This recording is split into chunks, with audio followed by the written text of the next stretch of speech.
Hi, this is Jeff Pitts, pastor of the Collective Church in Cleveland, Tennessee. We hope this message helps you to live on purpose for His purposes. Now here's the message.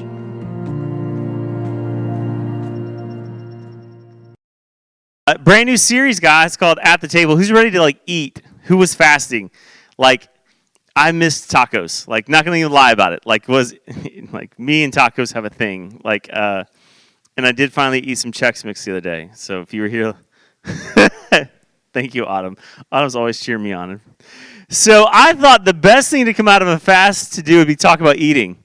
Who's with me on that? Yes. Nobody fasted apparently. You come out of a fast and let's talk about food. For those of you that don't know, Rachel's family, when she was in college, owned a barbecue restaurant called Choctaw Willie's, in Orlando. Choctaw Willie's. Did I say that fast? It was incredible, y'all. It was it was so good. I can't explain to you how good it is. It's so good that when her dad comes to town, I ask him to smoke things. He has a smoker in our backyard they left here, and I was like, will you just smoke ribs and brisket and pork butt, which is that's the best thing ever. I know it sounds disgusting, but it's amazing. And we just eat barbecue. And so the first time I went down there to visit her family, and they had the barbecue restaurant. We just sat down at this back table, and we just sit there, and they start bringing ribs, just ribs and fries. They just bring it out. Don't ask for it. They just bring it out. And so I'm like, this must be dinner, ribs and fries. So for 20 minutes, we eat ribs and fries. And then the waitress comes, and she goes, I'm going to go ahead and take your order. And I was like, this is I already ate 2 meals worth of ribs and fries, but I'll have this. And her mom's sitting there, and I make a joke because I always like to be funny. And I said, y'all make eating an Olympic sport around here. And her mom has since passed, but every time we sat down to dinner, her mom would remind me that eating was an Olympic sport at the barbecue restaurant. And I tell you that story because what I think happens is great things happen around our tables. I know we took a break from feasting per se, and we fasted for 14 days, and some of us completely fasted for part of that time, and Daniel fasted, and we did some other things. But what I believe is that great things happen around tables. And scripturally, I think we see that too. If you got your Bibles, we're going to read from Matthew 5, verse 27 and 32. Luke 5. It's the story of Matthew. It's Luke 5, 27 through 32. We'll have it on the screen as well. It says, after this, anytime you see after this, it means something just happened. So after this means that Jesus had just been walking and healed a paralyzed man and also forgave him of his sins. So that's significant. After this, Jesus went out and saw a tax collector named Levi. Now, Levi and Matthew are the same person, okay? So Levi and Matthew are interchangeable. They're both his names. Sitting at a tax booth. Follow me, he said to him. And he got up and followed him, leaving everything behind. Then Levi gave a great banquet in his house for Jesus, and there was a large crowd of tax collectors and others sitting at the table with them. But the Pharisees and their experts in the law complained to his disciples, saying, why do you eat and drink with tax collectors and sinners? And Jesus answered them, those who are well don't need a physician, but those who are sick do. I have not come to call the righteous, but sinners to repentance.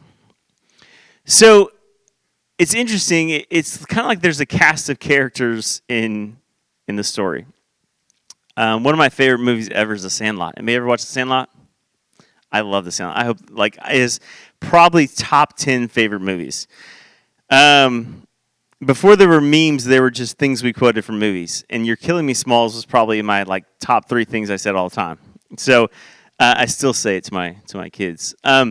The Sandlot is this ragtag bunch of kids that play baseball in what we call a sandlot. It's just like an open field space. And they never really compete. They're just playing against each other, and they're always getting better and improving. It's like one big practice game over and over, and there's just this cast of characters. And then there's the Little League team, right, that confronts them, and they're because they get the uniforms, and they've got the whole bit, and they play on this real field, they think they are the the bee's knees. That would be like a 60s thing to kind of tell. They were the great ones. They were the real team. They were the ones that were the real baseball players. And there's this like encounter that leads to a game where the Sandlot group takes on the Little League team. In the words of Scotty Smalls, we crushed them. We clobbered them. And this ragtag bunch of kids that play pickup baseball beat the team that wore the uniforms. When I read this, it's almost like seeing the Sandlot. So there's the outcast. Those are the tax collectors and sinners. That's your Scotty Smalls and Benny the Jet Rodriguez. Because tax collectors were not liked in Jesus' time. And it's not like your CPA, D. People like CPAs because they help them get money back from the government. So tax collectors would have these booths in typically in port towns, and you would come, and if you were a fisherman especially, you would say, I caught this many fish, and they would tax you on it. And the problem with tax collectors is they were Jews that didn't really work for the Hebrews, they worked for the Romans. So they were collecting a Roman tax on their own people. And here's how they made money. They surcharged the tax. So there in Israel is a Roman-occupied sort of state. Jerusalem and all of Judea, the whole area is Roman-occupied. And you have people who are Jewish people working for Rome, collecting money from their own citizens, and surcharging them to take more money. Let me ask you a very simple question. Do you think they were well-liked? No, thank you, Chris. No, they were not liked. Somebody in their head's going, probably, I don't know, maybe.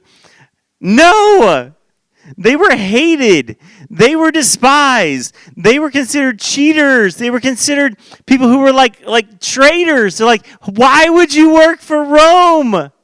Because they need a job. They were good at it, apparently. So the outcasts were tax collectors. That's what Matthew was. That's what Levi, as Luke calls him. And he had a group of friends that he hung out with called sinners. Now we just use this term as like people who do wrong. Like, you're just a sinner. Like, this is a term we use. But in the first century culture, a sinner was actually sort of like a collective of people or a people group. They were, it's how they identified themselves. And a sinner was somebody in Israel who had gotten fatigued with culture, the religious culture, gotten fatigued with the system of the temple, gotten fatigued with the Pharisees and the Sadducees and the Sanhedrin, and they were just tired of it. They were people who maybe were deconstructing their faith. They were people who nowadays we'd call ex-evangelicals, people who just said, you know what? I'm no longer that. I'm Jewish, I'm Hebrew, but I'm no longer doing the church thing. And so they became a people group in Israel that they became identified as sinners. And these are Matthew's friends. These are the outcasts of society. These are the ones that are the ones that Matthew's hanging out with and associating with. And the ones that as Jesus walks by and says, Matthew, come follow me, he goes, I'm going to throw a party. And guess who I'm inviting? These people. The outcasts, the traitors, the sinners. I don't think Matthew was out to impress Jesus with his guest list. Because if he was, he would have been like, hey, Pharisees. Because the Pharisees were the Little League team. They're the insiders. They're the religious right. They're the ones who dress appropriately. They're the ones that know all the prayers. They're the ones that go to the synagogue and do all the temple things. They're the ones who make sacrifice. They're the ones who walk elegantly and know all the Torah. They're the ones who criticize you when you break the Sabbath. That's the Little League team in the Sandlot. That's who Matthew would have invited if he was trying to impress Jesus. But instead he goes, hey, all my friends. Hey, all the people I hang out with. Hey, all of you guys who regularly look like me. Y'all want to come to my house? Y'all want to come to dinner? This guy named Jesus who just called me to follow him, and I just left the whole business behind. I left my multi-million-dollar business behind to follow a rabbi. Y'all want to come have dinner? And the Bible tells us that not only does he throw a party or a dinner, he throws a banquet for a large crowd of tax collectors and sinners for Jesus. Here's why it's important. The rabbis, the Pharisees, the religious right wouldn't speak to these people, let alone sit at the table with them. They would go out of their way on the road or redirect themselves rather than acknowledge them and acknowledge their existence. If they saw one of these people who were outsiders and outcasts, they would intentionally go a different direction because they didn't want to acknowledge they were even in the same space. And they're like, why would you have dinner with them? Why would you sit at the table with them?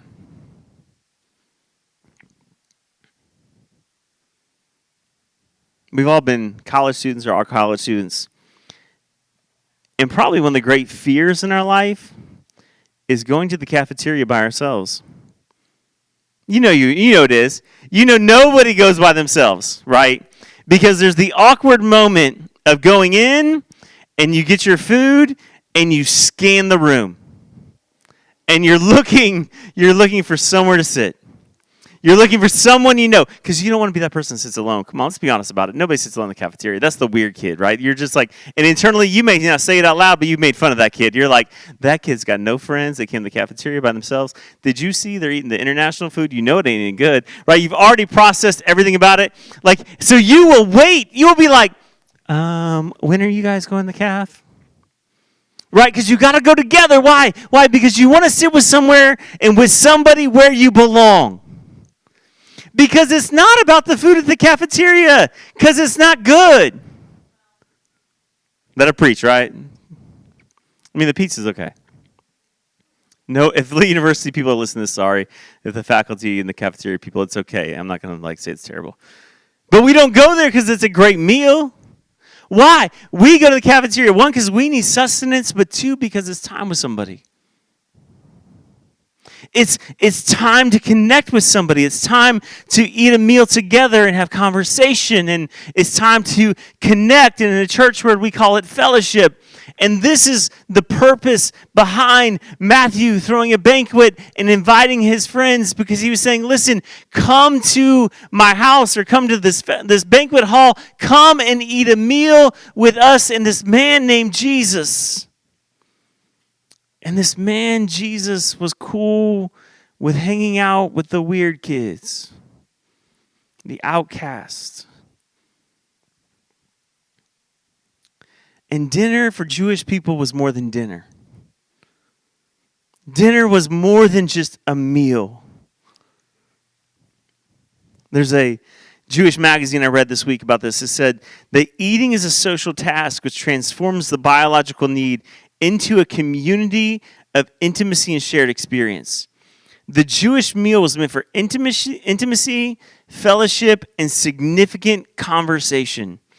And one writer said that if they shared a meal and the Torah wasn't talked about, which is their scripture, it was a wasted meal. So this is not just Taco Bell, right? This is not just somebody going, hey, let's roll up and get some Chick-fil-A nuggets. This is not somebody going, hey, let's just eat together. This is time together. Elaborate, long hours of sitting. Now, we sit at chairs like this, right? This is not how they sat. They would have been at a table that was about 6 to 8 inches high, and they would laid on their side, and somebody's face would have been right here. Like every introvert just took a deep breath. When I say it was intimate, it was close. And it was a long time of sitting and eating and talking and connecting and getting to know one another and having community. It wasn't just a meal. How we live in America, this is how we live in America, and it's something we have to change. I rolled up to the stoplight the other day, and a guy had his hamburger and fries in his car. He's got one hand on his phone, the other on the cheeseburger, and I hope his knee was driving. Like, I hope so, because I'm not sure how he's getting where he's going. That was his meal. It wasn't hours of sitting and connecting. It wasn't long conversation filled with tears, maybe some laughter, and maybe a joke that carries the family for years that it's an Olympic sport. It was Jesus going to the outcasts and going, yeah, I'll sit at your table. Yeah, Levi, I'll come to your house. Yeah, let's have dinner. Dinner was costly. It wasn't just a meal. To go to the table with somebody in the first century meant investing your life. And it's why the Pharisees couldn't understand why he was doing it. Let me help you understand the difference. There was a parable Jesus tells in Luke 18 to help illustrate these distinctions between these two people groups called Pharisees and tax collectors. And let me read it to you because it makes the most sense. And it says this, Luke 18:9. Jesus told this parable to some who were confident that they were righteous and looked down on everyone. This would be the Pharisees. 2 men went up to the temple to pray, one a Pharisee, the other a tax collector.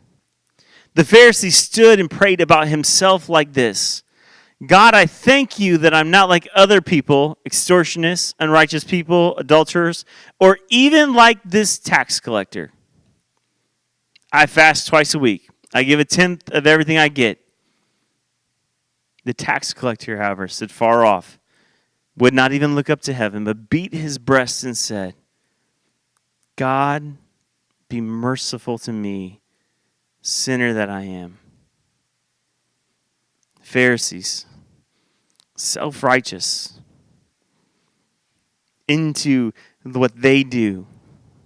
This parable shows the tax collector, though a traitor and outcast, says, God, look on me, a sinner. Jesus at the end of Luke 5 says this to us. He says, it's not the healthy who need a doctor, but those who are sick. It's not that both groups, the Pharisees and the tax collectors, weren't sick, just the tax collector recognized their sickness. It wasn't that the Pharisees weren't sick with their sin and their self-righteousness. They just didn't recognize it. They didn't realize it. They didn't want to see it. It was the tax collector who knew they needed somebody. They needed a Savior. It was the tax collector and the sinner who recognized they needed salvation. So when Matthew says, come meet this man, Jesus, who just called me to leave everything and follow him, they go, I got to see about this. I'll come to your banquet hall. I'll come to your house, and I'll have an intimate dinner with this man named Jesus. Matthew invites his friends, his coworkers, and fellow outcasts because of one purpose and one purpose alone. Jesus made him feel like he belonged. Let me circle back to the beginning of the story. Levi, come follow me. Matthew, leave it all behind and follow me. Matthew, you belong. You belong with me.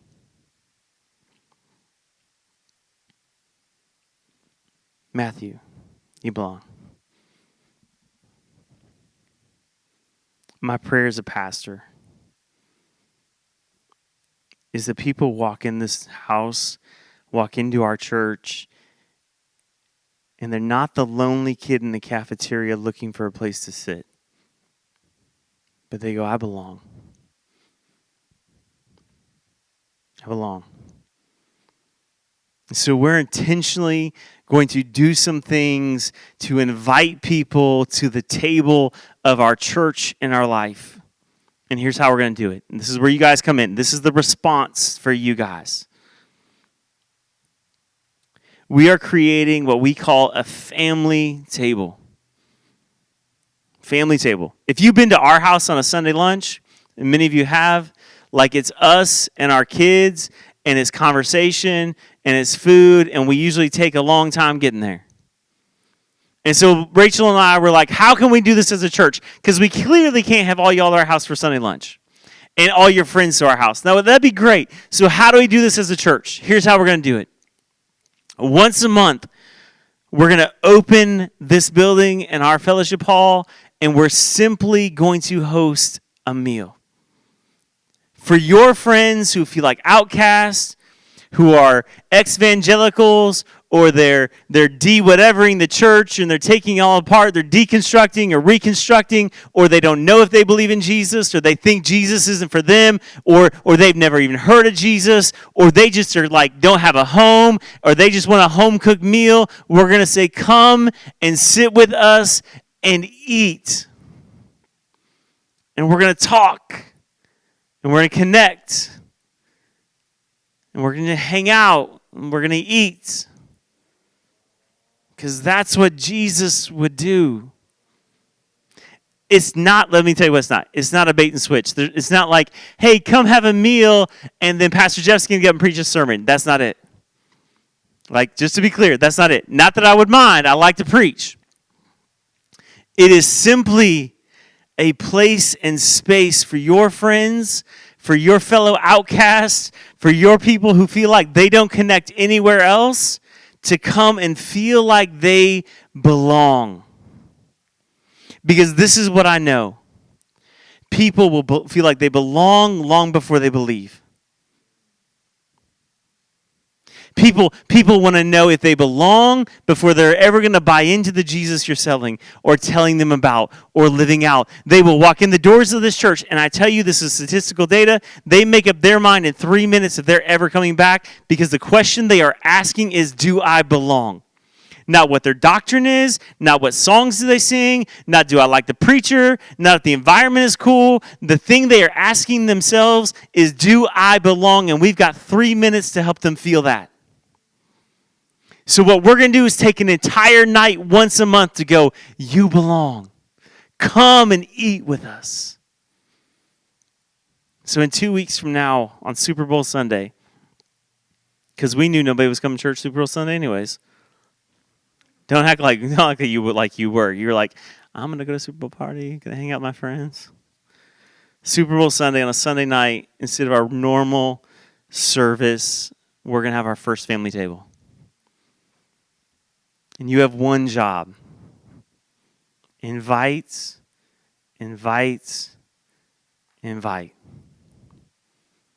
Bring your friends that feel like outsiders. Bring your friends who don't feel like church is for them. Bring your friends who don't know what they believe. Bring your friends who just go, well, I don't like the people at church anyways. Because you know what? We're not going to have church that night. We're just going to sit and we're going to eat. And we're going to hang out. And we're going to have a meal. And we're going to watch some football. But we're going to sit around a table together. And show people that they belong. Because what I know is, long before they believe, they want to know they belong. And that's the story of Matthew. That's the story of Levi, the tax collector, who felt like he belonged with Jesus so much that he invited all of his friends to come meet him.